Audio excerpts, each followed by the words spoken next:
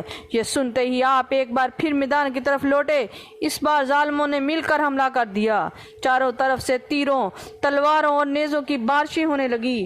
چنانچہ آپ کا جسم نازنین زخموں سے چور ہو گیا۔ زخمی حالت میں آپ گھوڑے سے زمین پر آ گئے۔ اس وقت آپ نے آواز دی، یا ابتہو ادرکنی، اے ابا جان مجھے پکڑنا۔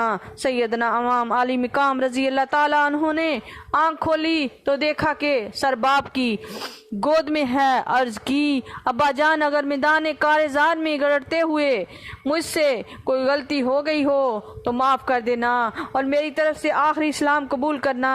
یہ کہہ کر باپ کی محبت میں آہیں بھرتے ہوئے دم توڑ گئے۔ انا للہ و انا الیہ راجعون۔ جب امام علی مقام رضی اللہ تعالیٰ عنہ نے دیکھا کہ میرا جوان جام شہادت نوش کر چکا ہے تو اللہ تعالیٰ کا شکر ادا کیا اور رضائے الہی پر صبر کیا۔ وآخر دعوانا الحمد للہ رب العالمین۔